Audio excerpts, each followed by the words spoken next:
What's up, everybody? It's Jredd, and today I'm going to be giving you a part 3 to my fanfiction Dragon Ball Shift. So let's get started, shall we? Last time on Dragon Ball Shift, Goku talked Kami into training others to defend against Picoolo in case he ever wants revenge. In the meantime, Goku went to live with Chichi. She, for her part, didn't much like the idea of Goku wanting to train their child, but he wasn't ready to give up on the idea, so he sought out Master Roshi for advice on how to handle it. They had a long talk, and by the end of it, Goku determined that maybe if he and Chichi talked it over with Bulma, that she would be able to help Gohan figure out where his strengths lie. If he's as smart as Chichi wants him to be, maybe there's a future for him in being Bulma's lab assistant when he becomes of age. If he's more like Goku, then he would easily have enough strength to be handsomely paid security guard for Capsule Corp when he's old enough. Either way, with this, each parent respects the other's point of view, and while there still are disagreements, they tend to work on it and compromise, even if some arguments result in a rather heated sparring match at times. In the end, not only does this result in a much healthier marriage, but it also helps Gohan to be raised in a much more balanced way. With that sorted, let's check in on how training is progressing for Earth's other defenders in Dragon Ball Shift Part 3. It is now 3 years after the end of Dragon Ball, and each fighter on the lookout has settled into a routine of alternating between training themselves at Kami's for a while, and then going back to their homes for a while to test out the fruits of their labor, and to get some much-deserved rest. After all, this is a time of peace, and while it is good to be ever vigilant, they are unaware of any looming threat to train exceptionally hard for, so their goal for now is really only to be able to overpower Piccolo as a unit at the very least, if he ever gets out of hand. Or, alternatively, to hopefully best Goku at the next World Martial Arts Tournament, whenever that happens to be. As such, their training so far has been more focused on refining techniques and developing new ones rather than pushing their body to the limit, to max out their strength gains. That's not to say, though, that they haven't made excellent progress. They certainly have.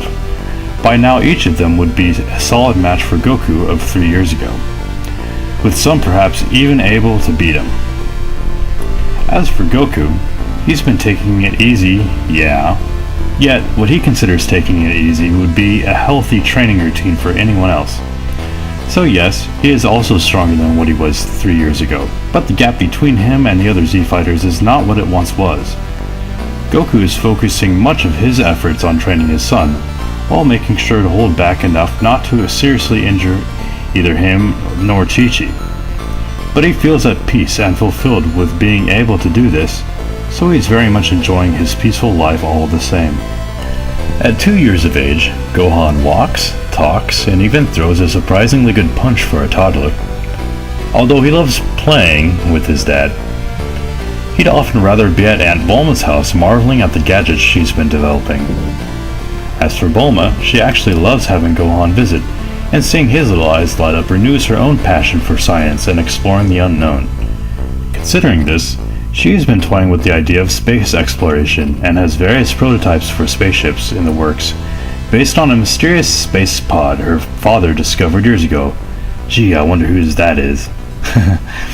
They have no idea where it came from, but considering their connection with Jocko and Tights, they were able to piece together what it was and have begun to slowly figure out how parts of it work, at least in theory.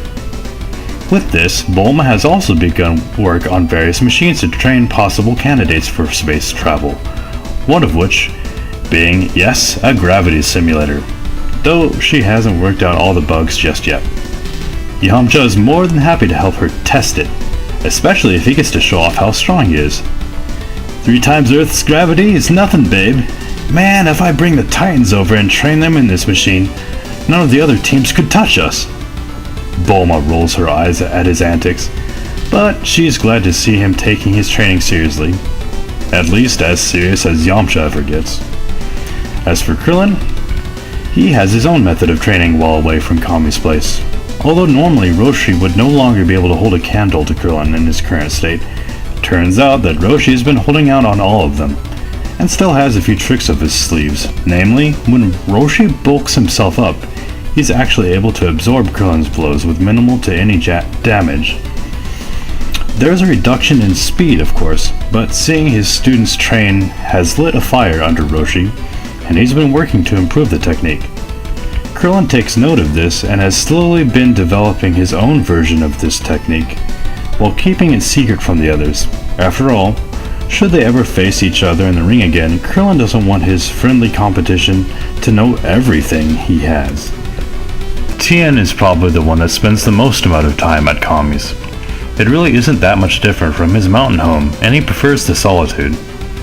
Because some of his finishing moves are quite taxing on the body, Tien gets the most benefit from training his body and mind here, where the atmosphere is more demanding on the body, and thus breeds greater resilience. Content to be by his side, Chiaotzu is developing his own set of peculiar powers under Kami's watchful eye. What he lacks in strength, he makes up for in telekinesis.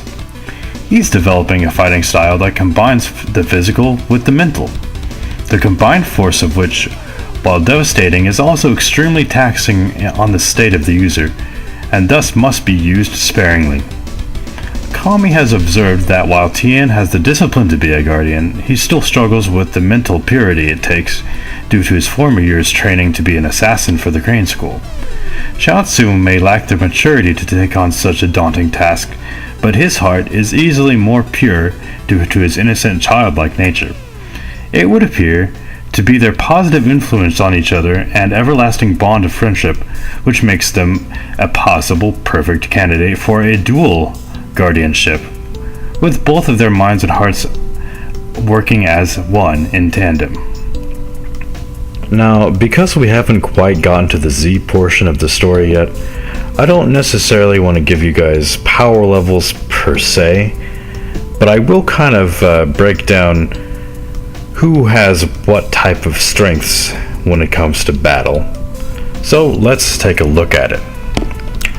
So if I were to classify the greatest strengths of each warrior, it would go as follows. Yamcha has speed and agility because of his training in the gravity room. He doesn't train as much with Kami and all of that, so his techniques aren't quite as refined, but he's fast. Krillin, he's got heavy defense and advanced ki manipulation. He spends about an average amount of time in Kami's place, and then he goes back and trains with Roshi. And Roshi, of course, has the bulk form, so that's where he's at. Tien has the most stamina and the most efficiency. He's been an assassin for years before he turned and became a good guy, and since he spends more time up there than anybody, he's got the most stamina, by far. Now Chiaotzu is an interesting one. Chiaotzu's got strong mental attack power and a naturally deceptive ki signature. You know, he's just got kind of a mysterious aura about him, so when somebody does come with a scouter, he's going to be hard to read because he's going to be using his physical and mental energy together in attacks, and I don't think scouters can really pick up mental energy, so people are going to be the most surprised by him. Goku, as we know, is an all-rounder with an emphasis on adaptation. Nothing's really changed there. He's a prodigy, what are you going to do? Now Gohan, we of course know, incredible potential with an unpredictable spike in power. That's what he's known for. That hasn't changed either. Although I would say that he is a little bit more aware of his power spikes. He can't really control it just yet, but at least he's more aware of it, and so it'd make it a little bit easier for him to maybe master it earlier than he would have in canon. And Picoolo, as usual, he's a cunning strategist with a substantial regenerative power. Now, the most interesting would have to be Roshi. He's got extensive wisdom with an exhaustive list of unusual techniques. But as for numbers, about how strong everybody's gotten, we'll have to find that out next time when a mysterious ancient evil visits our unsuspecting heroes. And no, it's not Raditz. Not yet. Those of you who have seen the Dead Zone movie might know that it could fit in the manga anime timeline with some minor tweaks. Plus, it'll be a good test for our heroes to somewhat prepare them for future threats. look forward to all this and more in Dragon Ball Shift Part 4. Now, before we get out of here, I just want to thank anybody who's taken the time to check out my things here on YouTube and left me any sort of comment or like or anything. I know I'm very, very small on YouTube, but I do appreciate when somebody, takes the time to check out what I've got. I know it's very amateur. In fact, in this recording, I had kind of people working on stuff. You might have heard some hammering and different sounds in the background there. There's not really too much I could do about that because, I've got people kind of working on things in my house, and well, you only have so much time in the day. So, figured I might as well record it. It's better to have something out rather than nothing, even if it isn't the best production quality.